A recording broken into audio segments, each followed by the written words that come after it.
Victor did not have time to think about what she had just said. Not time to think about Julian. Not time to think about betrayal.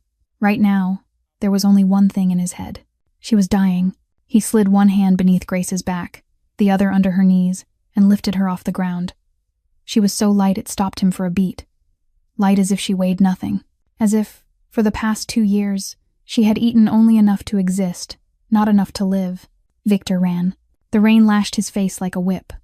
His $10,000 leather shoes skidded on the wet stone, but he did not care. Blood from Grace's shoulder soaked through his white dress shirt, spreading into dark red streaks, warm and sticky. He could feel her heartbeat, weak, slow, trying to cling to life one beat at a time.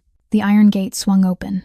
2 bodyguards stood there, mouths hanging open, watching their boss sprint across the courtyard with a bleeding girl in his arms. Victor did not stop to explain.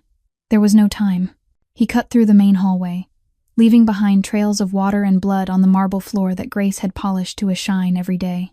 The private medical room was in a secluded wing on the ground floor. Victor had built it 15 years ago, for moments exactly like this. Knife wounds, bullet wounds, the price of being the boss. But he had never once imagined he would use it for her. For the small maid he could not even remember the last name of. He kicked the door open and laid Grace onto the stainless steel operating table. Under the cold, fluorescent light, she looked even worse. Lips drained of color, skin bluish, as if there was no blood left in her. Her eyelids were half closed, showing a cloudy white line beneath. Victor reached for the phone and dialed Dr. Harris. His voice rang through the empty room, sharp and cold as steel.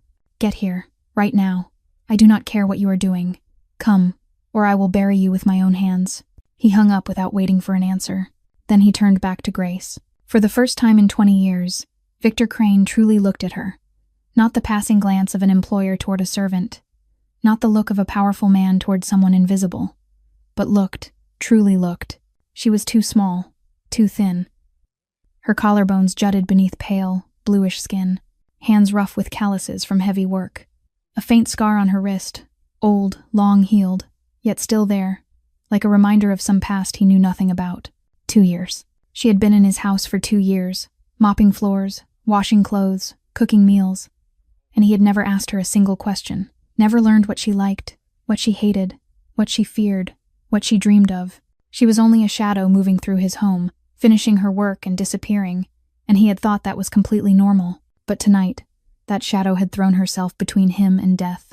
That shadow had taken the bullet meant for him. That shadow had crawled 6 city blocks through cold rain with a bleeding wound, just to reach his gate and tell him the truth. Why?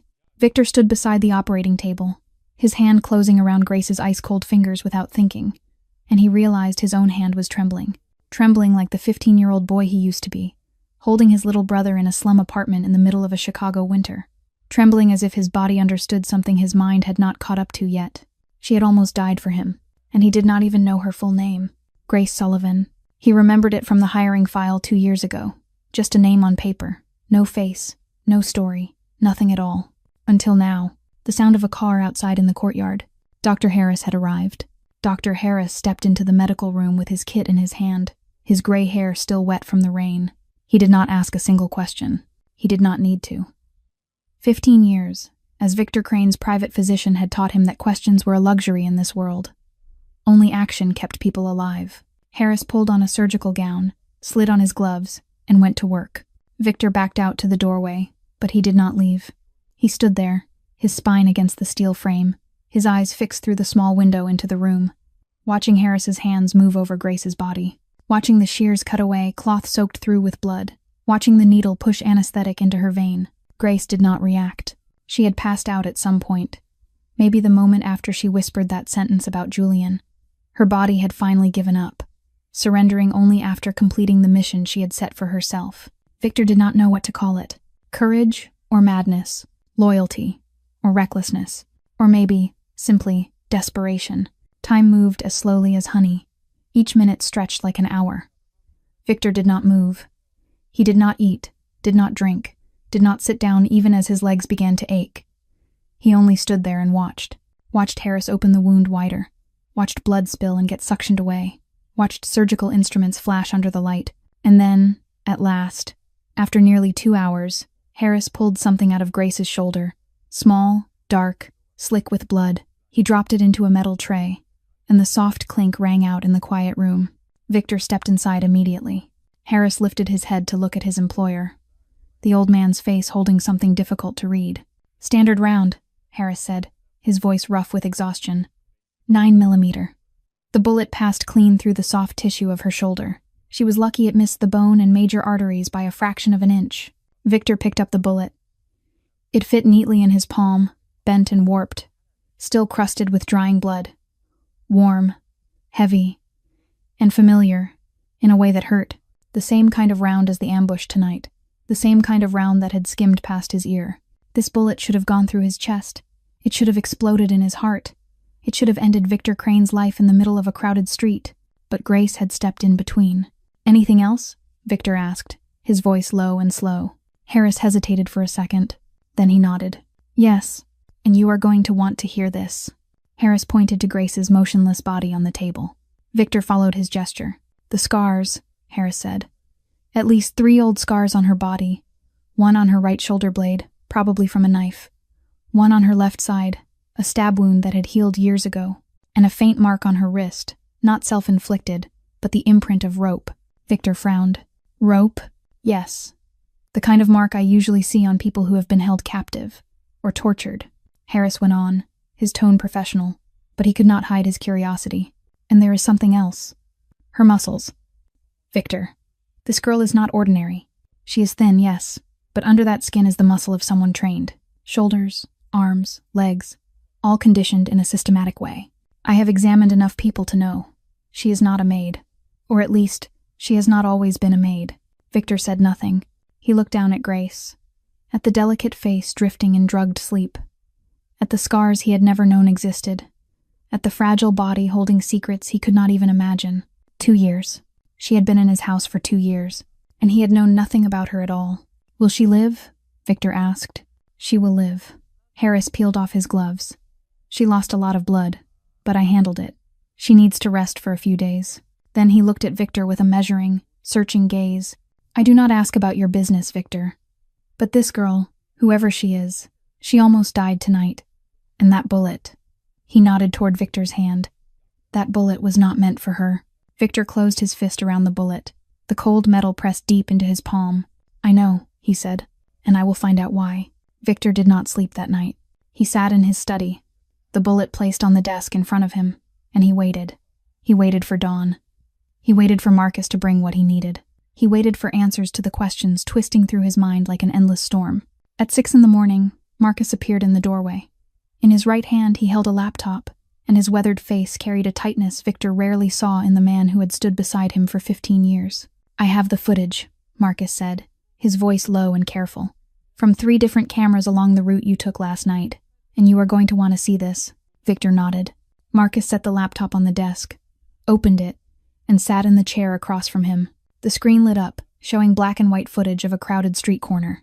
The timestamp read, 9:47 last night. "Camera 1, Marcus said. "The corner of Michigan and Wacker. 30 seconds before the shot." Victor stared at the screen. He saw himself walking along the sidewalk, hands in his coat pockets, the confident stride of a man who owned this city. Around him, ordinary crowds moved in every direction, people passing, no one who looked important. And then he saw her. A small figure appeared in the left corner of the frame, moving against the flow of people. Fast, but not frantic. Intentional, but not obvious. Grace. She was not looking at storefronts, not looking at her phone. Her eyes were locked on one direction, and one direction only. Victor. She was watching him. 30 seconds before the gun went off, she was already there, moving alongside him, slipping through the crowd as if she knew exactly what was about to happen. Victor felt his throat turn dry and bitter. "Continue," he ordered.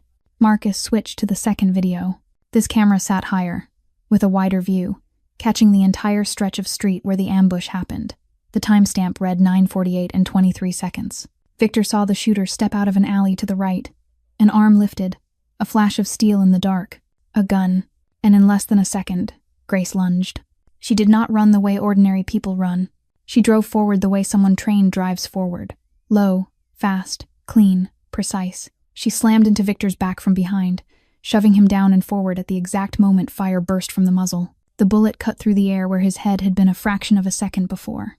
Victor watched it again. and again. Each time, he saw more clearly. Grace had calculated it. She knew the angle. She knew the timing. She knew exactly how to push him, and exactly where, so the bullet would skim past instead of tearing through his skull. This was not the instinctive panic of a frightened girl. This was the move of someone who had prepared. "Camera 3, Marcus said, his voice tighter now. "This one is from a shop in an alley 2 blocks away. About 4 minutes after the shooting, the image came up. A dark alley, weak light spilling from a street lamp.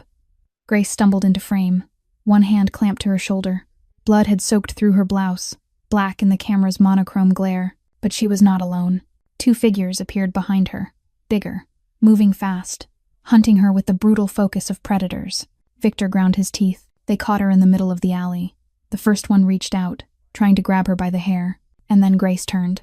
She turned with a speed Victor could not believe. One motion, quick as a blink. Her arm snapped up. A glint of metal flashed, and the attacker collapsed to the ground, both hands clutching his throat. Blood sprayed between his fingers. The second man drew a gun, and the footage cut out. The screen dissolved into white static. Marcus stopped the video. The room sank into silence. Victor sat perfectly still, his eyes fixed on the screen even though there was nothing left to watch. His mind was trying to process what he had just seen. Grace Sullivan, the small maid who scrubbed floors and cooked meals. The thin, fragile girl he had not once looked straight in the eye in 2 years. She had just dropped a man twice her size with a single move. Slit his throat like it was something she did every day. A maid does not move like that, Victor said slowly, each word sounding as if he were trying to convince himself. A maid does not kill like that. No, Marcus answered, his voice heavy. Not a maid. Victor looked back at the bullet on the desk. Then he looked toward the medical room where Grace was lying. Who is she, Marcus? That is the one question I cannot answer. Marcus shook his head. But there is one person who can. Hair. Victor stood up. His eyes were cold as ice, but deep inside, a fire burned. The fire of a man who would find the truth at any cost. Then we will wait until she wakes. Grace opened her eyes the next afternoon. The glare of the fluorescent light stabbed at her like needles, and she squeezed her eyes shut again immediately. Her head pounded like it was being split with a hammer. Her left shoulder felt as if someone had lit a fire inside it, and when the memories came rushing back, she bolted upright in panic. A mistake. Pain ripped from her shoulder down into her arm, and she cried out, collapsing back onto the bed. Cold sweat broke across her forehead. Her breathing came fast and jagged. She looked around, trying to anchor herself, trying to understand where she was. A white room, medical equipment, the sharp smell of antiseptic, and a man sitting in the chair beside the bed, watching her without blinking, eyes black as obsidian. Victor Crane. She had made it here. She had told him. But now what? Victor did not speak. He only sat there, silent as a statue, studying her with the patience of a man who had waited his whole life for an answer. Then he reached out, picked something up from the table beside the bed, and set it down in front of her. The bullet, bent, misshapen, crusted with dried blood. The bullet they had pulled from her shoulder. Grace stared at it, her throat tightening. She knew she had to say something. To explain. To find a way out of this before it went too far, before it slipped beyond her control. "I was robbed," she blurted, her voice rough from a dry throat. "On my way home. They took my purse, and they shot me. I panicked. I did not know where to go. I only thought of here because this is the only place I know. I am sorry. I did not mean to bother you." Victor still did not speak. He only looked at her. And in his eyes, Grace saw something that made her spine go cold. He did not believe her. He did not believe a single word she had just said. 9:47 last night, Victor said at last, his voice deep and slow. "The security camera at Michigan and Wacker caught you in the crowd. 30 seconds before the gun went off. You were following me." Grace opened her mouth to argue, but Victor lifted a hand, stopping her. 9:48 and 23 seconds. "You hit me from behind and shoved me down at the exact moment the bullet passed where my head had been. Not an accident. You calculated the angle of the push down to the centimeter. You cannot know that," Grace whispered, her voice trembling. "I have the footage," Victor replied coldly. 3 cameras, 3 different angles. I watched it over and over all night." He rose and stepped closer to the bed. His height threw a shadow over her like a tower. 9:52. "In an alley 2 blocks away. 2 men were chasing you. One of them reached for you, and you killed him. 1 move. A clean cut to the throat, like you have done it hundreds of times." Grace could not speak anymore. Her lips moved, but no sound came out. Every lie she had prepared dissolved under the evidence Victor laid in front of her. This bullet, Victor picked it up, turning it between two fingers, is a standard full-metal jacket 9mm. The same kind as the round that almost went through my head last night. The same kind of gun, maybe the same gun. He set the bullet back down with a soft clink. You were not robbed, Grace. You were shot by the person who tried to kill me. And then, instead of threatening her, instead of forcing her, he only asked. His voice was not cold anymore. It was tired and honest. You saved my life. You took the bullet meant for me. Then you crawled 6 blocks through the rain with a bleeding wound, just to make it to my gate. He looked straight into her eyes. At least tell me why. Grace felt her eyes burn. She had braced herself for torture, for threats, for violence. She had not braced herself for this. For a simple question. For the look of a man who truly wanted to understand. Tears slipped down her cheeks before she could stop them. 2 years of holding it in. 2 years of pretending. 2 years of living inside an enemy's house and waiting for this moment. Everything broke open in a single second. I cannot say, she whispered, her voice thick and shaking. If I say it, he will know. He has eyes everywhere. He has ears everywhere. And if he knows I open my mouth, he will kill everyone. Kill the people I am trying to protect. Kill you too. Who is he? Victor asked, his voice hardening. Grace closed her eyes. The tears kept coming, and she knew. From this moment on, there was no way back. Grace opened her eyes and looked at Victor. She looked for a long time. She looked into the deep black eyes of the man who had ruled Chicago for 20 years. She was standing at the edge of a cliff. One more step and everything would change. No going back. No retreat. She drew a slow, deep breath, even as the pain in her shoulder flared like a blade cutting into flesh. Then she spoke. Julian. The name fell into the room like a stone thrown into a still pond. Victor did not react. He did not move. His expression did not change. But Grace saw it. She saw the way his eyes darkened, just slightly. She saw the way his jaw tightened. She saw the way his fingers curled, almost imperceptibly, around the arm of the chair. Julian Crane, Grace continued. Her voice was steadier now, as if saying the name had loosened part of the weight she had carried for 2 years. Your younger brother, the man you trust most, the one you think would never betray you. He wants you dead, Victor, and he has been planning it for 18 months. Victor remained silent. Grace did not know whether that silence was a good sign or a bad one. She only knew she had to keep going. She had to say everything, before she lost her nerve. 18 months ago, Julian began secretly contacting the Castellano family. You know them, your biggest rivals in the South, the ones you defeated in the territorial war 10 years ago. They still hate you. They still want revenge, and Julian gave them the opening. Victor spoke for the first time since hearing his brother's name. His voice was raw, as if every word were glass scraping his throat. Where is the proof? I have it, Grace said. Not all of it, but enough to know it is true. I have been watching him, listening in on his meetings, writing down everything he does. He has met Don Castellano at least 12 times in the past year. Always in secret locations, always at night. And every time, they talked about one thing only, how to remove you. She paused, breathing through the pain. He promised Castellano that when you are dead, he will share territory. He will expand into new lines of business. Human trafficking, drugs, the things you never touch. He told them you are too soft, too old-fashioned, that you are holding this empire back. Victor closed his eyes. Only for a second, but Grace saw the pain slice across his face like lightning.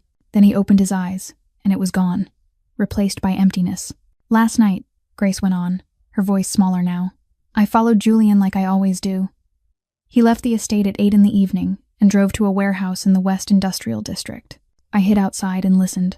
I heard him talking to the shooter. I heard him describe exactly where you would be tonight. The corner of Michigan and Wacker. 9:45. You would walk from the restaurant to your car. Alone. No bodyguards. He knew it all because you told him. Because you trusted him. Her voice cracked on that last line. I ran. I ran as fast as I could. But the warehouse is almost 30 minutes away by car, and I do not have a car. I called a taxi. I ran on foot. I did everything I could to get there in time. And when I arrived, the shooter was already in position. I had no time to warn you, no time to shout. I only had time to throw myself into you and push you down. She looked at her trembling hands. I could not get out of the way of the bullet. But at least you are alive. The room sank into silence. Not the silence of peace, The silence of a world collapsing. The silence of everything a man believed, turning to ash. Victor rose, slowly, heavily, as if the weight of Grace's words had dropped onto his shoulders. He walked to the window, turning his back to her, staring out even though there was nothing to see but the wall of the ground floor medical wing. "William," he whispered the name, not like a question, like a fact, like a sentence. "My brother, the only blood I have left in this world." Grace said nothing. She knew there were no words that could soften this pain, no words that could explain why blood turns on blood, why the closest person can be the one who wants you dead the most. She only lay there, watching the broad back of Victor Crane tremble in silence, and she understood that she had just destroyed his world, even if it was the truth he needed to know.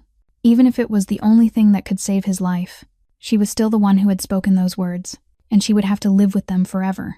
Victor turned back to her. His eyes were still empty, but now there was something else inside them. Doubt, or maybe curiosity. "Why did you do all of this?" he asked, his voice rough. "You do not owe me anything. You are just a maid. Why would you risk your life to save someone like me?" Grace closed her eyes. She knew this question was coming. She had been preparing for it for 2 years. But when it was finally spoken out loud, it still felt like someone was squeezing her heart in their fist. "Because of Daniel," she said, her voice shaking. "My brother, Daniel Sullivan." Victor frowned. The name was not unfamiliar, but he could not place it right away. And then it came, slowly, like fog thinning until the shape beneath finally appeared. "Sullivan," he repeated. "A shipper. 3 years ago. Working in the South. Suicide. Found in the Chicago River." He remembered. Grace opened her eyes, and there were no tears in them now. Only hatred, cold and sharp as a blade. He did not kill himself. He was murdered. And the one who killed him was Julian. Victor did not speak. He only stood there, waiting. 3 years ago, Grace began, her voice even, as if she were reciting a story she had memorized. "Daniel was a low-level shipper for your organization. Simple work, deliveries, collecting money, asking no questions. He was not ambitious. He only wanted enough money to take care of me and our mother, so we would not starve on the streets of the Ashland district." She paused, drawing a deep breath before she went on. Then Julian approached him, told him he had potential, told him he could rise higher in the organization if he proved his loyalty. Julian gave him a test. Skim a small amount of money from the deliveries. Keep it for himself. Julian said it was a way to see if he had the nerve for bigger things. Victor clenched his jaw. He knew that tactic. It was how people created prey. Get someone to commit a small crime so you have a reason to control them, to turn them into a puppet. "Daniel was not stupid," Grace continued. "He knew something was wrong. He started paying attention, started watching, and one night, he saw Julian meeting a strange man in a restaurant out in the suburbs. He did not know who the man was at first, but he took pictures. And when he looked into it, he discovered it was Dawn Castellano." Her voice hardened. "Your brother was secretly meeting with your biggest enemy, and Daniel knew it." A chill ran down Victor's spine. Not fear, realization. How much had been happening right under his nose. "He wanted to tell you," Grace said, her voice beginning to shake. "He came home that night, terrified, but determined.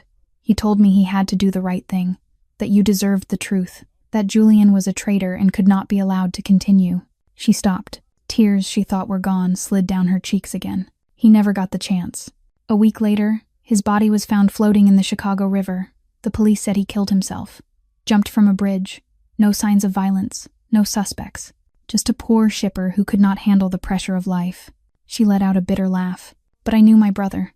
Daniel would never kill himself. He was the most hopeful person I ever knew. He was the one who always told me things would get better. He was murdered. Murdered because he knew too much. And I knew who did it, even without proof." She met Victor's eyes. "So I decided I would find the proof myself. I forged my records. Applied for work at your estate with a false name and a false past. I became a maid. Invisible. No one noticed. And I waited. 2 years. I listened in. I wrote everything down. I followed Julian whenever I could. I waited for the moment he would expose his true face with his own hands." Her fingers curled into a fist. "And last night, I finally got what I needed. But I did not expect him to move so soon. I thought I had more time. I was wrong." Victor looked at her. At the small woman who had lost her brother, who had lived in the enemy's house for 2 years, who had waited and gathered evidence in silence like a ghost, and in the end, had taken a bullet for the man she should have hated. "Why save me?" Victor asked again, his voice softer now. If Julian dies and the Empire falls, you get your revenge. Why not let that bullet finish the job? Grace studied him for a long moment before she answered. Because you are not the one who killed my brother. Because if you die, Julian wins. And I will not allow that to happen. Not ever. Victor left the medical room without another word. He walked down the hallway, his steps heavy, as if he were carrying the whole world on his shoulders. The white walls slid past on both sides, lifeless and cold, exactly like what was happening inside his chest. He climbed the stairs to the main floor, passed through the vast living room with its expensive paintings and lavish furniture, but he did not see any of it. His mind was somewhere else. In another time, 22 years ago, Ashland District, a fifth-floor tenement apartment in a crumbling building the landlord had abandoned long ago. That winter in Chicago was so cold the water froze inside the pipes. Victor remembered the sensation as if it were branded into him. 15 years old, skinny, starving, curled in the corner with a thin blanket wrapped around his body. His breath turned to white smoke in the air. His fingers were so numb he could not feel them anymore. But he did not care about himself. He cared only about the child curled beside him. Julian, 10 years old, small, a cherub face with wide eyes and black curls. His only brother. The only blood he had left after their father walked out and their mother died of illness 2 years earlier. Julian was asleep, lips purple from the cold, but at least he had eaten tonight. A bowl of thin porridge Victor had stolen from a street vendor on the corner. Victor had eaten nothing. He had given it all to his brother, because he was the older one, because he had promised their mother before she closed her eyes for the last time. I will protect Julian. I will take care of him. I will not let him suffer. Now Victor stood at the window in his study, staring out at the Chicago sky as it slowly brightened. Dawn was rising, washing the skyscrapers in orange and pink. This city belonged to him. This empire belonged to him. He had built it from nothing, from that starving 15-year-old boy in that tenement apartment, and he had done it all for Julian. So Julian would never be hungry again. So Julian would never be cold again. So Julian would have the life they both deserved. Victor remembered the day he brought home his first money. 18 years old, working for a small neighborhood gang, running errands, collecting protection cash. Dangerous work, but enough to buy food and pay rent. Julian was 13 then, looking at him with shining eyes. You are my hero. You are all I have. Then he remembered the day he became the boss. 25 years old, blood on his hands, an enemy's body at his feet, and Julian beside him, 20 years old, smiling with pride. We did it, brother. We will never have to be afraid again. Victor had believed it. Believed the two of them would be together forever. Believed blood was something nothing could break. But he had been wrong. 22 years. He had spent 22 years protecting Julian, raising Julian, giving him everything he wanted, and in return, Julian wanted him dead. When did it happen? Victor wondered, the whisper sounding inside the empty room. When did you start hating me? When did blood turn into poison? He searched his memory, tried to find the signs he might have missed. The jealous looks, the bitter words, the small betrayals, but he found nothing. Julian had always been the perfect younger brother, always smiling, always obedient, always at his side for every decision. Or was that only what Victor wanted to see? Victor clenched his teeth. He had been blind. Blind with love, blind with trust. Blind because he believed blood would never betray blood. And now he was paying the price for that blindness. Outside the window, the sun rose higher. Chicago woke up with blaring horns and frantic motion. But for Victor, the world was still breaking, piece by piece. His brother wanted to kill him, and he still did not know what to do with that truth. Victor stood there for a long time, watching the sun climb higher over Chicago, until pale gold light filled the room. Then he turned, walked to his desk, and picked up the phone. Marcus's number. He dialed. The phone rang 3 times before the other end answered. Boss. Marcus's voice was low and steady, as if he had not slept at all last night. Maybe he truly had not. No one in this estate could sleep after what had happened. Come to my office, Victor said, short and precise. Right now. He hung up without waiting for a reply. Less than 5 minutes later, Marcus appeared in the doorway. He was still wearing the black suit from the night before, slightly rumpled but still neat. His weathered face looked tired, but his eyes were sharp as a blade. 15 years beside Victor had taught Marcus how to read his boss. And right now, he knew something big was about to happen. I need you to do something, Victor said, his voice low and even. Investigate Julian. Quietly. Do not let anyone know. Marcus froze. For a moment, the professional mask on his face slipped, replaced by shock he could not hide. Julian, he repeated, as if he could not trust his own ears. Your brother? That is not a question I need to hear, Victor replied coldly. I need you to dig into his finances. Every transaction for the past 2 years. Money in, money out, everything, even the smallest detail. I need to know who he calls, who he meets, where he goes, what he does, his main phone, his second phone, even the phones he thinks no one knows about. I want to know every step he takes. Marcus stayed silent for a long moment. Then he spoke, more careful than Victor had ever heard him. Boss, I do not have the right to question your orders, but this is your brother, your blood. If I investigate and he finds out, the consequences will be impossible to predict. Victor looked straight into Marcus's eyes. His gaze was ice, without a flicker of hesitation. He is the man who may have ordered my death last night. The room seemed to freeze. Marcus did not say another word. He had followed Victor long enough to know when his boss was telling the truth. And right now, the truth was written in every line of Victor's face. I understand. Marcus finally nodded. I will start immediately. No one will know. He turned and left the room, closing the door softly behind him. Victor stood alone in the silence. He looked around his luxurious office, the expensive oak desk, the Italian leather chair, paintings by famous artists on the walls, everything he had built over 20 years, and his brother wanted to take it all. By killing him, Victor let out a slow breath and left the office. His steps carried him down to the basement, along a familiar corridor, to the door of the medical room. He pushed it open and stepped inside. Grace was asleep. She lay on the hospital bed, brown hair spread across the white pillow, her face pale beneath the light. But even in sleep, she was not at peace. Her brows were drawn tight, her lips pressed together. Every so often she let out a soft sound, a small moan, as pain from the wound crept into her dreams. Victor pulled up a chair and sat beside the bed. He watched her. For a long time, this girl had lost her brother, had lived for 2 years inside the enemy's house, had gathered evidence alone, had taken a bullet meant for him, had told him a truth no one else dared to speak. In 20 years as the boss, Victor had met countless people. Sycophants, cowards, people who wanted to use him, people who wanted to bring him down, but no one had ever looked him in the eye and spoken the truth the way Grace had. She was not afraid of him. Or maybe she was afraid, but she spoke anyway. That was even more impressive. Victor sat there in silence, watching Grace sleep. And for the first time in a very long time, he felt like he was not completely alone. Marcus came back that evening. Outside the window, darkness had already settled when he knocked on the door of Victor's office. A black leather briefcase in his hand, and something on his face Victor had never seen on this man before. Pain, disappointment, and maybe a touch of fear. Victor nodded him in. Marcus set the briefcase on the desk, opened it, and began laying things out one by one. Documents, photographs, evidence.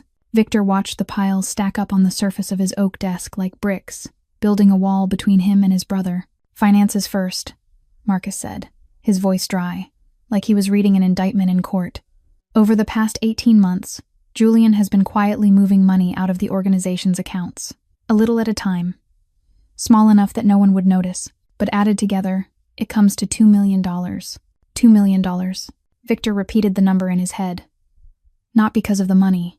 2 million was nothing to his empire, but because of what it meant. Julian had been stealing, lying, preparing for betrayal long before anyone saw it coming. Next, the phones. Marcus placed 3 photographs on the desk, each one showing a different cell phone. 3 burner phones, bought with cash from different shops across the city. No name, no official registration. But tower data shows all 3 were in Julian's possession at specific times. Victor stared at the phones. Ordinary, cheap, the kind anyone could buy in any convenience store. But in their world, phones like that had only one purpose: secret contact. I traced the call history, Marcus continued. All 3 phones called the same number. That number belongs to one of Don Castellano's men. His right hand, Castellano. The name rang through Victor's mind like a death bell. His enemy. The man he had beaten in the territorial war 10 years ago. The man Victor thought was no longer a threat, but he was still there, waiting, and Julian had opened the door for him. There is more. Marcus pulled out a thick set of photographs and placed them in front of Victor. We have had someone watching Julian for 6 months, periodically. Not constant, so we would not be detected. This is what we collected. Victor picked up the photographs, one by one. Julian in a restaurant out in the suburbs. Julian shaking hands with a gray-haired man Victor recognized instantly. Don Castellano. his enemy, the man who wanted him dead, and Victor's brother was sitting across from him, smiling, talking, as if they had been friends since childhood. Victor stared at the picture.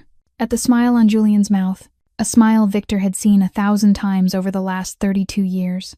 A smile he had once believed was innocent. A smile he had trusted. Now it looked like a serpent's fangs. "The last call from one of the burner phones," Marcus said, his voice dropping lower. 8:47 last night, 1 hour before the attempt on your life. Victor did not need to hear anything else. The final piece had clicked into place. Julian had called to confirm the plan only an hour before the shooter stepped out. His brother had not only betrayed him, his brother had actively ordered his death. The room sank into a heavy silence. Victor set the photographs down, braced both hands on the desk, and lowered his head. From Marcus's angle, he could not see Victor's expression, but he could see the broad shoulders trembling, just slightly. "Boss," Marcus said after a long stretch of silence. "I need to ask one thing. That girl, Grace Sullivan, do you believe her?" Victor lifted his head. His eyes were red, but dry. No tears, only the emptiness of a man who had just lost the most precious thing he had. "I do not trust anyone," Victor said, his voice rough but steady. "I do not trust her. I do not trust you. I do not trust anyone in this world." He picked up one of the photos of Julian and Don Castellano, staring at it as if he were trying to burn it into his memory. "But numbers do not lie. Evidence does not lie. And my brother has been lying to me for 22 years. Victor spent the entire night making plans. He sat in his office with Marcus, going over every detail, every step, every possibility that could unfold. Tonight's council meeting would be the perfect moment. Every senior member would be there. Julian would be there. And Victor would lay the evidence on the table, in front of everyone, so his brother would have nowhere to run. He would not kill Julian. Not yet. He wanted to look into his brother's eyes when the truth was dragged into the light. He wanted to hear Julian explain it. He wanted to understand why his own blood wanted him dead. But Julian moved faster. 10:47 in the morning. Victor was in his office, going through the documents one more time, when everything began to go wrong. First came the crackle from the handheld radio on his desk. A broken, rasping sound, as if someone were trying to reach him but the signal was being choked off. Victor picked it up and pressed the button, but only static answered. Then his cell phone lost its signal. 1 bar. No bars.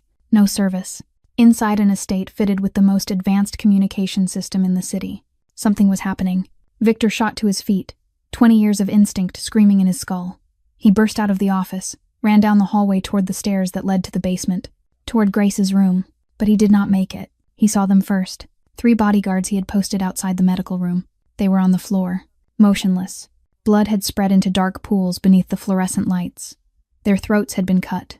Clean, precise, professional, without a sound, without a cry for help. They were dead before they even understood what was happening. Victor slammed the medical room door open. Empty. The hospital bed was bare. The IV line lay loose on the floor. And blood. A fresh streak of it led from the bed to the wide-open window at the far end of the room. Ground floor. Victor ran to the window and looked out. No sign of Grace. She had slipped out into the darkness of the gardens, with the wound not yet healed, with her shoulder still bleeding. She had fled, but fled from who? And gone where? The answer arrived as a thunderous explosion. Victor spun around just as flames erupted from the east wing of the estate, the garage, where he kept all the vehicles, where he stored spare weapons. It was on fire. The flames licked up into the morning sky like the tongue of a starving demon. Thick black smoke rolled upward, swallowing the sunlight. Screams rang out from every direction in the estate. Gunfire, shattering glass, footsteps pounding in panic. Julian was not waiting for tonight. He was striking now. Victor pulled his gun from its holster, his hand locking around the familiar grip. His mind raced, breaking the situation apart in an instant. Julian knew. Somehow, he knew Victor had discovered the truth. There could be a traitor inside. He could have someone tailing Marcus. Or he could simply be too cautious, choosing to move first, before anything slipped beyond his control. It did not matter anymore. What mattered now was survival, and finding Grace. Victor ran into the corridor. Smoke had begun to seep inside, stinging his eyes, stealing his breath. 2 of his guards appeared from the stairwell, faces smeared with soot, guns in their hands. "Boss," one of them shouted. "They are hitting us from every side. At least 20 men, heavy weapons." "How many of our people are still alive?" Victor asked, his voice strangely calm inside the chaos. "No idea. Communications are down. We cannot reach anyone." Another explosion thundered, closer than the last. The walls shuddered, dust sifted from the ceiling. Victor looked toward the windows, where the fire was spreading, devouring everything in its path. The lakeshore estate, the place he had built over 15 years. His fortress, untouchable, burning to the ground before his eyes. And his brother was the one who had lit the match. Victor ran through smoke and fire. He cut down the main corridor, dodging shards of glass falling from the ceiling, leaping over the bodies of men who had once been loyal to him. They lay there on the marble floor Grace had polished every day, their blood mixing with ash. He did not stop. He could not stop. Survival drove him forward, toward the north gate, the least guarded point, the one place that might still be an escape. And then he saw her. Grace was staggering along the north wall, one hand gripping the iron fence to keep her balance, the other pressed to her shoulder. Blood seeped between her fingers, bright and terrifying. The wound had opened again, but she was still moving, still trying to run, still trying to live. Grace, Victor called her name, his voice raw from the smoke. She turned. Her eyes went wide when she saw him, carrying both relief and panic at the same time. She stumbled toward him, almost fell, and Victor rushed in, catching her before she hit the ground. "Julian knows I am still alive," Grace gasped, her voice shaking but forcing the words out clearly. "I heard his men on the radio before they came into my room. They said they had to kill me. Kill the witness." She swallowed, her face tightening with pain. "I eliminated them," she swallowed, her face tightening with pain. "Using the shadows and their own overconfidence against them. I took them out before they could even raise an alarm." Victor stared at her. This small woman, her shoulder bleeding again, had just killed 3 professional assassins to save herself. He did not know what he was feeling. Shock, fear, respect, maybe all 3. A burst of bullets hissed over their heads, slamming into the wall behind them. Victor yanked Grace down, covering her with his body, and swung his gun toward the sound. 2 dark figures appeared at the far corner of the yard, weapons raised, closing in. Victor fired. 2 shots. Both men dropped, but more were coming. Julian's soldiers poured in from every direction like ants spilling from a nest. From the east, where the garage was burning. From the south, where the main gate had been taken. From inside the estate, where the fire was spreading. They were surrounded, and Victor's ammunition was running low. Then an engine roared. A black SUV tore in from behind the house, ripping across the carefully trimmed lawn Grace had tended every week. It swung hard, brakes shrieking, and the back door flew open. Marcus was behind the wheel, face smeared with blood and soot, but his eyes were still ice cold. "Get in, now." Victor did not need to hear it twice. He hauled Grace up, half carrying her, half dragging her toward the vehicle. Bullets snapped around them, striking the car, the ground, everything except their bodies, as if someone were shielding them, as if they were not allowed to die today. Victor shoved Grace into the back seat and jumped in after her. Before the door could even shut, Marcus hit the gas. The SUV surged forward like a fired round, straight toward the iron fence at the north end. "Hold on," Marcus shouted. Then the vehicle slammed through the fence. Metal screamed. Glass exploded. The SUV lurched but kept going, ripping iron bars apart as if they were paper. Bullets still chased them. One punched through the rear window, grazed past Victor's ear, and buried itself in the front seat. Another shattered the side mirror into 1,000 pieces. But Marcus did not slow. He drove like hell itself was on their tail. And maybe it was. Victor twisted around and looked through the rear window. His throat locked. The lakeshore estate was drowning in fire. Flames clawed into the gray sky, swallowing piece after piece of the building he had spent 15 years constructing. The living room where he hosted guests, the office where he made decisions that shaped this city, the bedroom where he had slept every night for the past decade. All of it burning, all of it turning to ash. Julian was burning everything down. Not just the estate, not just the property, but the past, everything Victor had built, even the brotherhood Victor had once believed could never be broken. Beside him, Grace reached for his hand.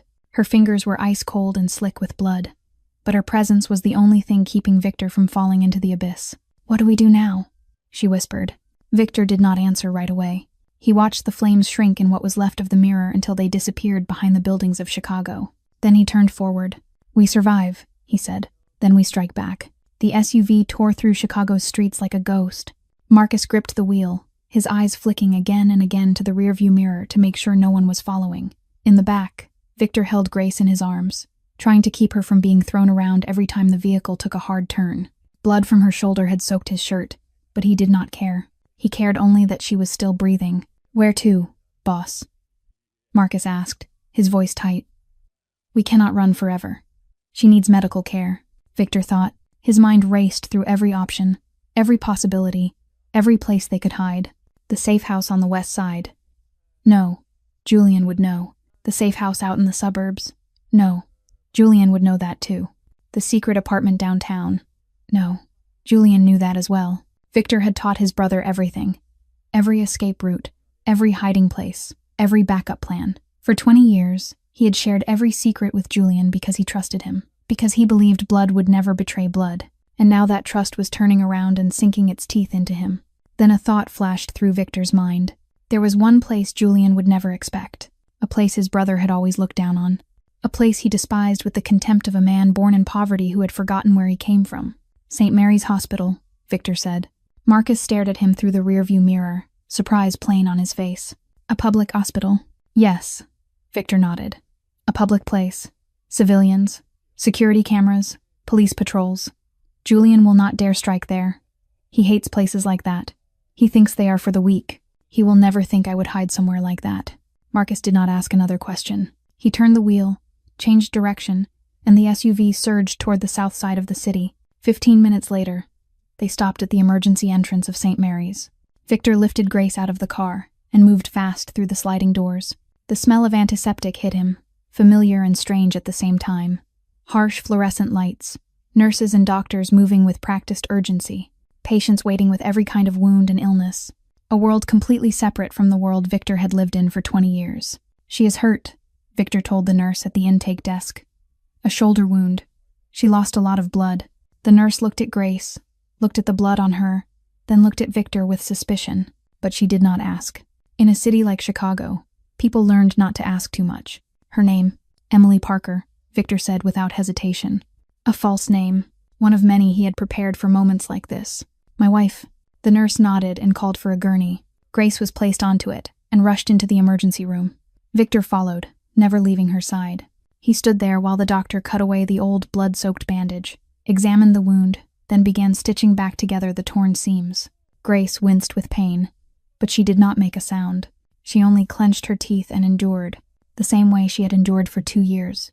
An hour later, it was done. Grace was moved to a small room on the ground floor, a cramped space with faded white walls and a window overlooking the parking lot. Not luxurious like the lakeshore estate, but safe, at least for now. Victor pulled up a chair and sat beside the bed. Grace was asleep, her face pale but calmer than before. The pain medication had taken hold. Her brow no longer tightened with each wave of pain. He watched her, for a long time, then he looked down at his own hands. Hands still marked with her dried blood. Hands that had built an empire. Hands that had killed. Hands that had done whatever it took to gain power. And now the empire was burning. Power was dissolving into smoke. His brother wanted him dead, and he was sitting in a public hospital, hiding like a fugitive. For the first time in 20 years, Victor Crane did not know what came next. Night fell outside the hospital window. Streetlights cast pale yellow bands across the small room, mixing with the dim glow from the hallway beyond the door. St. Mary's was quieter than it had been during the day, reduced to the soft rhythm of nurses making rounds and the steady, mechanical sounds from the surrounding rooms. Victor was still in the chair beside Grace's bed. He did not sleep. He could not. Every time he closed his eyes, he saw fire. He saw the lakeshore estate burning. He saw his brother standing there with the smile of a traitor. He would rather stay awake than face those images. You are not sleeping. Grace's voice came through the darkness, small and hoarse, but clear. Victor turned his head. She had woken at some point. Brown eyes were watching him in the low light. I cannot, he said. What about you? Does your shoulder still hurt? It hurts. Grace tried to shift upright, wincing as pain flared through the wound. But I am used to pain. Victor was quiet for a moment. Then he asked, his voice softer than usual. You grew up in the Ashland district. Grace looked at him, surprise flickering across her face. Then she nodded. Cortez Street. Do you know it? Victor did. Of course he did. It was the worst street in the worst slum in Chicago. The place where hope went to die. The place he himself had lived when he was a child. My mother worked 3 jobs at once, Grace began, her voice drifting, as if she were stepping into another time, another world. In the morning she washed dishes at a restaurant. In the afternoon she did laundry for a laundromat. At night she cleaned offices. She worked 18 hours a day, 7 days a week, and it still was not enough for us to have a decent meal. She paused and swallowed. And my father was an alcoholic. He drank away everything my mother earned. He hit her when he was drunk. He hit me and Daniel if we looked at him the wrong way. Then one day he left and never came back. That was the happiest day of my childhood. Victor listened. He did not interrupt. He did not comment. He just sat there and listened, because he knew she needed to say it, needed someone to hear it. I still remember when I was 12, Grace continued, her voice hardening. I was walking to school when I saw a man lying on the sidewalk. Blood everywhere. He had been stabbed to death for $20 in his pocket. She looked straight into Victor's eyes. Do you know what I did? I stepped over his body. I did not call the police. I did not scream. I just stepped over him and kept walking to school. Because in the Ashland district, that was normal. A dead body on the street was normal. She laughed, but there was no warmth in it. Then you appeared. Victor Crane, a child of the Ashland district who got out, built an empire, became the boss.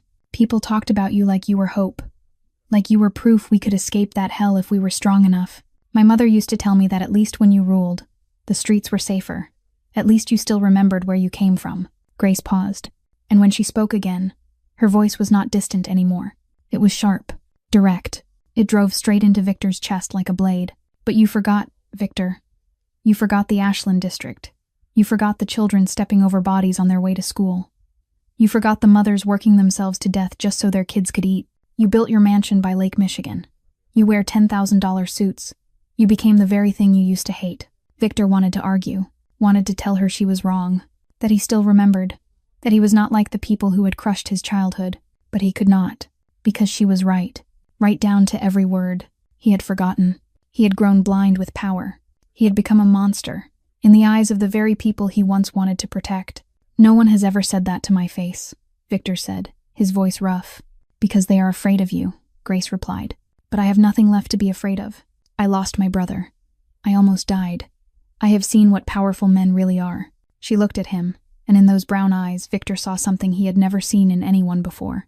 Honesty, no fear, no flattery, no calculation, only bare truth. You can still change, Victor, Grace said, her voice softening just a little. You still have time to remember who you are, before it is too late. Victor did not answer. He only sat there, in the darkness of the hospital room, and felt something begin to crack inside him. The wall he had spent 20 years building, cracking, piece by piece. They sat in silence for a long time after Grace's words. Victor looked toward the window, where the streetlight still painted pale yellow streaks across the room. His mind spun with 1,000 thoughts, 1,000 memories, 1,000 choices he had made over 20 years. Then Grace spoke. Her voice was gentle, but steady, as if she had been thinking about this for a long time. You do not have to fight Julian, Victor. Victor turned to her, his brow tightening. What did you say? I said you do not have to fight for the Empire, Grace replied.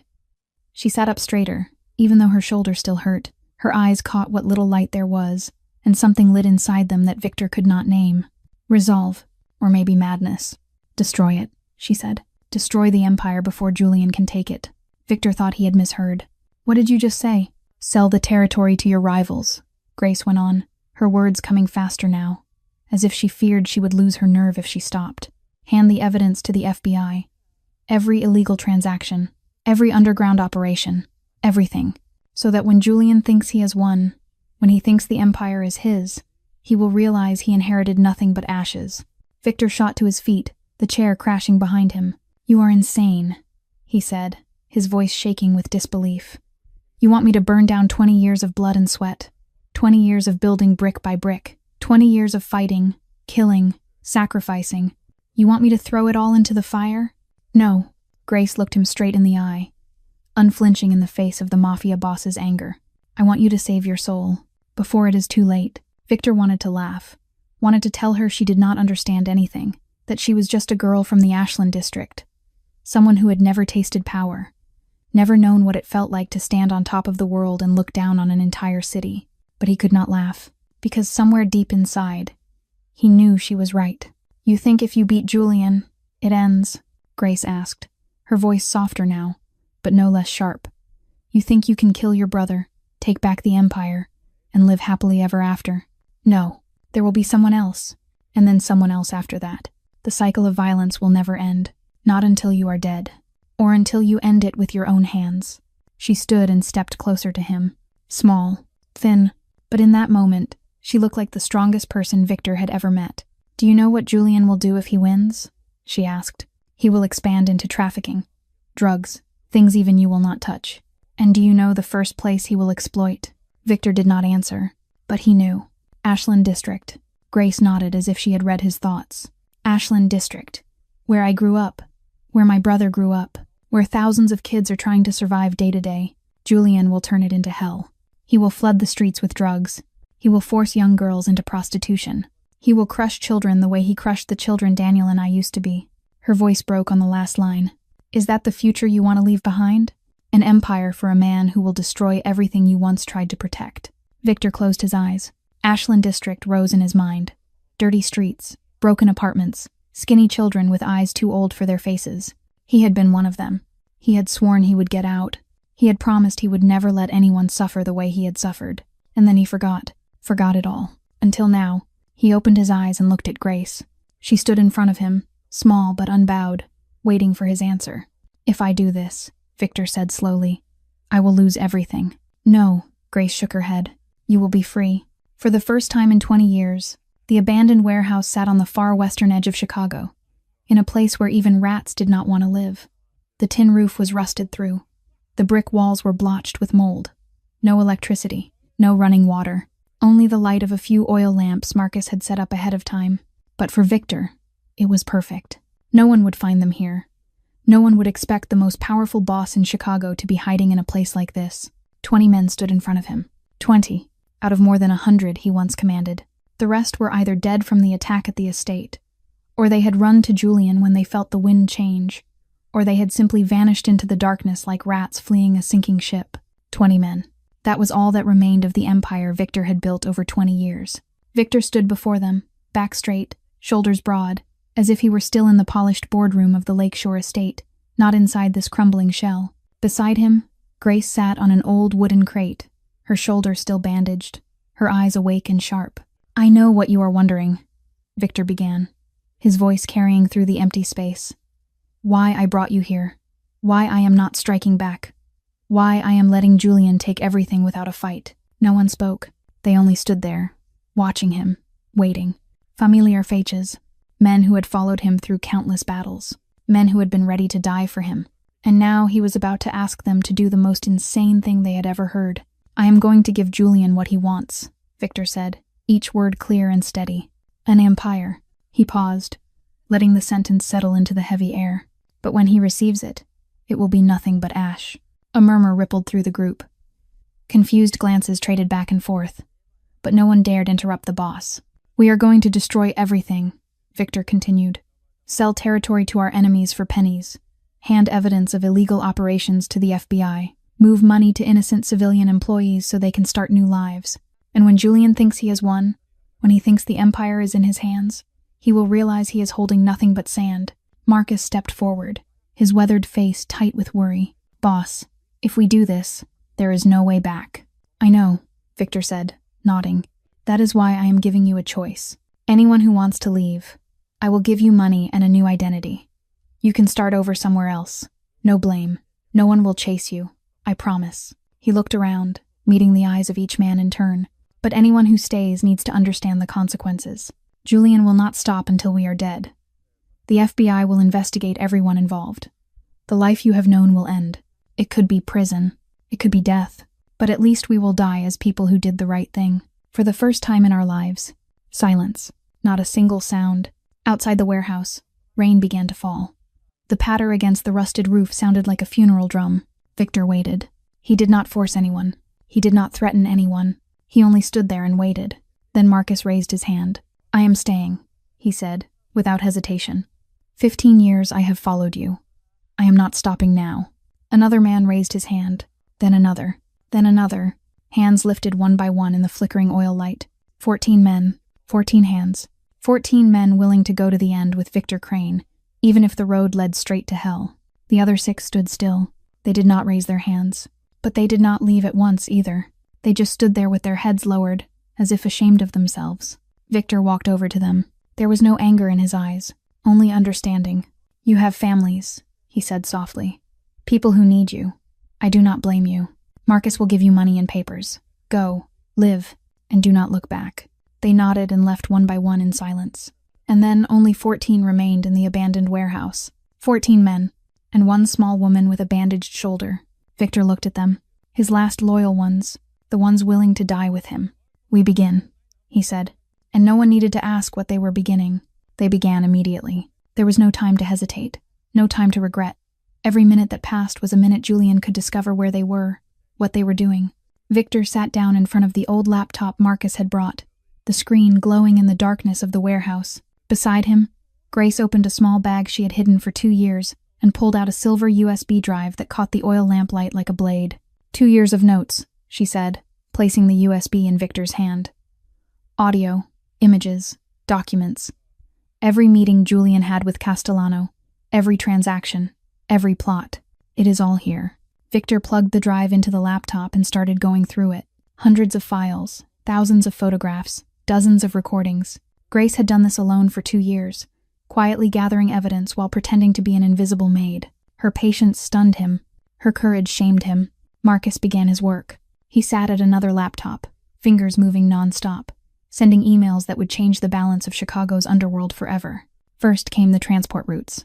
Every corridor Victor's organization used to move goods, from the harbor to the warehouses, from the border to the heart of the city. All of it went to the FBI in full detail. Times, locations, contacts, nothing missing. Next came the territory.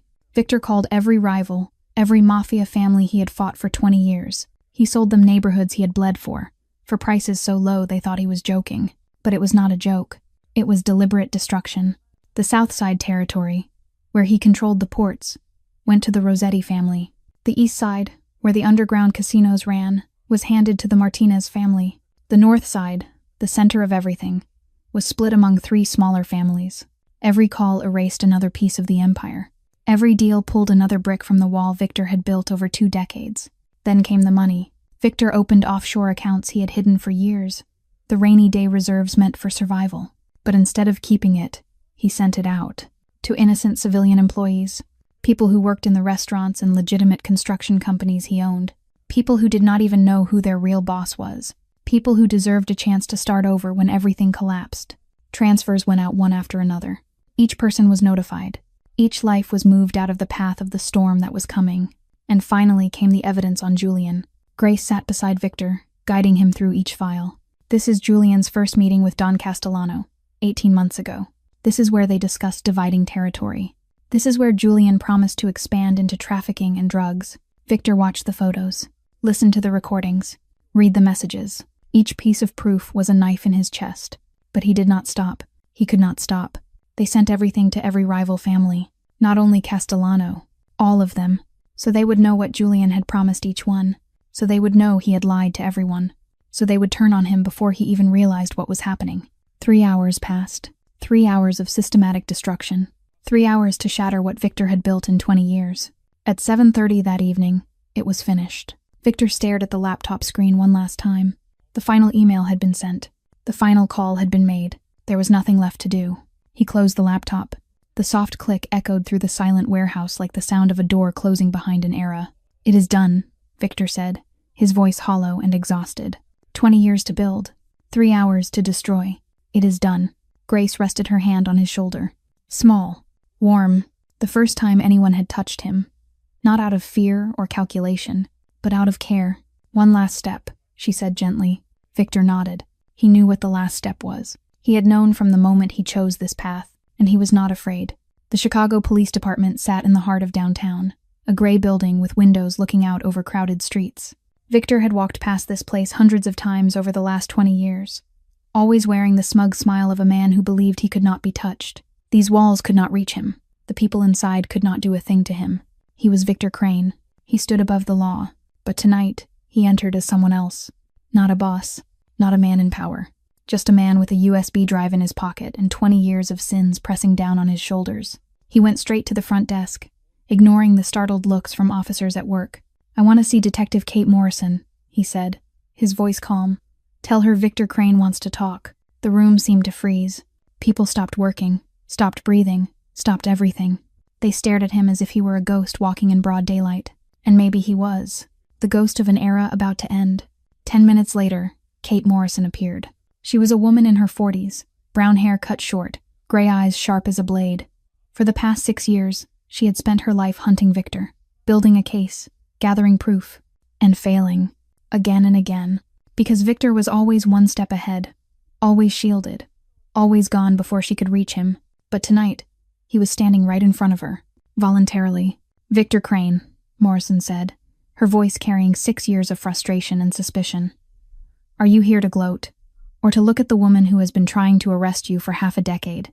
"I am here to confess," Victor said, and he watched her eyes widen in shock. They went into an interrogation room, a small space with gray walls, a metal table, and a one-way mirror. Victor knew someone was watching through on the other side. He sat down across from Morrison and pulled the USB drive from his pocket. 20 years of crime, he said. He set it on the table between them. "Everything you need to convict me, and half of Chicago's underworld with me. Transport routes, illegal transactions, employee lists, and proof that my brother, Julian Crane, has allied with the Castellano family to overthrow me." Morrison stared at the USB as if it were a bomb that could detonate at any moment. "Why?" she asked, suspicion heavy in her voice. "Why now? Why come in Dobrovolno?" "Because I want it to end," Victor said. And for the first time, his honesty had weight. "And because I have a condition." "A condition?" "Grace Sullivan," Victor said, careful with the name, as if it were the most precious thing he had left. "She is a witness. She helped me gather this evidence. She gets full immunity and she goes into witness protection. That is my condition. No negotiation." Morrison was silent for a long moment. She looked at Victor, looked at the USB, then looked back at Victor again. 6 years she had tried to take this man down. And now he was here, surrendering on his own, only to protect a girl she had never heard of. "Fine," Morrison finally nodded. "I agree." What happened after that moved like a storm. The FBI was notified. Task forces were deployed. And before midnight, Julian Crane was arrested in a luxury apartment on the north side, along with 12 members of the senior council. He screamed. He cursed. He demanded a lawyer. But no one listened. The Castellano family collapsed that same night. Don Castellano was arrested while trying to run across the border. The others were either taken in or turned themselves in when they realized the game was over. And Victor, he was handcuffed right there in the interrogation room. Cold metal rings cinched tight around his wrists. He was read his rights, photographed, treated like any other criminal he had once laughed at. But he did not resist. He did not speak. He only stayed silent and accepted it. When they led him out to the squad car, the rain had started. Cold drops struck his face, mixing with something warm spilling from the corners of his eyes. Tears. For the first time in 20 years, Victor Crane cried. The squad car door slammed shut behind him with a heavy thud, and in the darkness of the back seat, Victor smiled.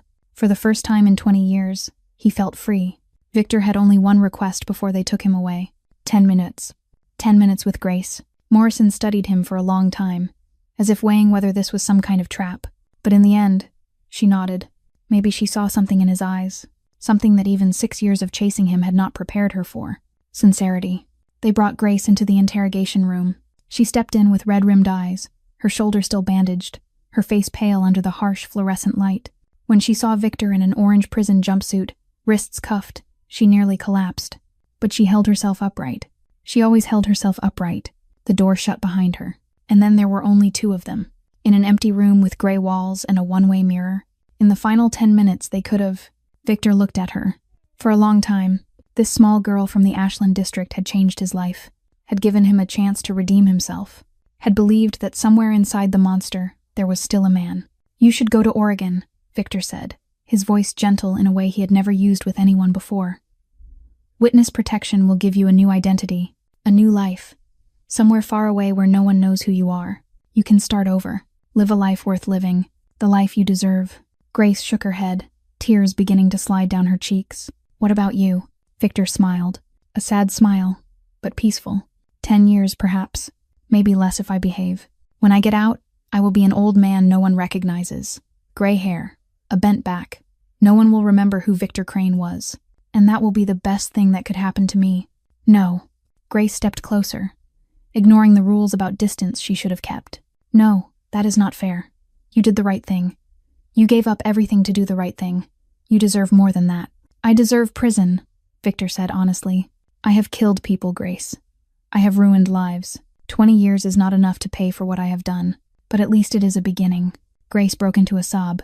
She wanted to scream, to punch the wall, to do something, anything, that could change how this ended, but she knew nothing could change it. Victor had made his choice, and she had to respect it. "I will not forget you," she said, her voice thick with tears. "Wherever I go, however long I live, I will never forget Victor Crane." Victor stepped closer, close enough that he could smell the cheap hospital soap still clinging to her hair, close enough that he could see each tear sliding down her cheeks. He lifted his hands. Even with the cuffs, he reached and touched her face as gently as he could. His fingers wiped away her tears. Tender, as if she were the most precious thing he had ever been allowed to touch. "I hope you forget," he whispered. "I hope you go to Oregon and meet a good man. A man worthy of you. I hope you have a small house with a garden and children running through it. I hope you are so happy you forget there was ever a man named Victor Crane in this world." His voice broke on the last line. "That is the only thing I ask, Grace. Be happy. Live. For both of us." The door opened. An officer stepped in. "Time is up." Victor took one step back, then another. Then he turned and walked out of the room without looking back, because he knew if he looked back, he would not be able to keep walking. The door slammed shut with a heavy sound, and Grace stood alone in the empty room, tears streaming down her face, arms hanging at her sides. She had saved him. She had changed him. But she could not keep him. Not now. Maybe not ever. She stood there a long time, until the tears ran dry, until someone came to lead her away, until darkness swallowed the room, and she began to believe that maybe, just maybe, life was still worth living, even without him beside her. 5 years later, the bus stopped at the corner of Cortez Street, in the heart of the Ashland district. Grace stepped down, her feet meeting the familiar sidewalk she had been away from for nearly 5 years. Oregon was beautiful, peaceful, safe, but it was not home. It never was home. She looked around and realized something was different. The neighborhood was still poor, still worn down, still shaped like the kind of place where hope came to die. But there were small changes. New benches along the sidewalk, fresh paint on some walls, less trash, and at the end of the street, where there used to be an abandoned warehouse, Grace remembered clearly, there was now a building filled with light. The sign out front held 4 words that made her heart stop for a beat. Ashland Hope Foundation. Grace moved closer, as if an invisible thread were pulling her forward. She pushed through the glass door and stepped inside. Warm light, the smell of hot food, children's laughter. She looked around and saw them. Kids sitting around tables doing homework, volunteers guiding them word by word, adults in line filling out job applications, faces carrying a kind of hope she had never seen in the Ashland district. A free kitchen serving hot meals to anyone who needed them. This was heaven. In the middle of hell. Someone had built heaven here. She walked deeper inside, her heart pounding hard in her chest. And then she saw him. Behind the reception counter, a man was bent over helping a little boy fill out a form. His hair had more silver in it than she remembered. His face carried more lines. No $10,000 suit, no polished leather shoes. Just a simple shirt and a gentle smile she had never seen before. Victor Crane, as if he felt her gaze, he looked up. Their eyes met across the crowded room. Time seemed to stop. No one spoke. No one had to. Words were pointless when the heart already understood. Victor stood and walked toward her. Slowly, as if he were afraid she was an illusion that would vanish if he moved too fast. They stopped facing each other, only a few steps apart. But the distance of 5 years seemed to collapse into nothing. "You did not go to Oregon," Victor said, his voice warm and quiet. "I did," Grace replied. "But it was not my home." Silence. Then Victor smiled. The first smile she had seen since that night in the interrogation room. "Welcome home, Grace." In the weeks that followed, she stayed. She became a coordinator for the foundation, helping Victor build what he had started. He told her about his months in prison, about how he used what was left in accounts that had not been frozen to start this foundation, about how he was released early due to a high-level cooperation agreement and exceptional behavior, about how he returned to the Ashland district, the place he was born, and chose to spend the rest of his life building instead of destroying. They worked side by side every day, not boss and servant the way it used to be, but 2 equal people, moving toward one purpose, one family helped, one child given a chance, one right choice at a time. One night, after the foundation closed and the streets went quiet, they sat on the front steps, looking out over the neighborhood. Light from inside spilled outward, pushing back a piece of the Ashland district's darkness. "Do you regret it?" Grace asked. "Giving up everything?" Victor was silent for a moment. Then he shook his head. No, it was the first time in my life I did the right thing, and it is the only thing I do not regret. They sat there in silence, shoulder to shoulder, watching small stars flicker through the city's haze. Two survivors from the same hell, finally finding their way home. Not through power, not through money, but through redemption, through hope, through small choices every day, choosing to become better. The Ashland district was still poor, still hard, but now it had light. And that light, even if it was small, was enough to remind people that even in the deepest darkness, there is still room for hope. Victor and Grace's story teaches us that it is never too late to change, never too late to do the right thing, and sometimes redemption comes from the places we least expect. They did not only survive the storm, they became shelter for anyone still lost in the rain. If this story touched your heart, please subscribe to our channel, hit like, and share this video with the people you love. We want to hear what you feel. What did this story make you think about in real life? Do you believe people can change? Leave a comment below so we can hear what is in your heart. We wish everyone watching this video good health, a joyful life, and peaceful days. Thank you for being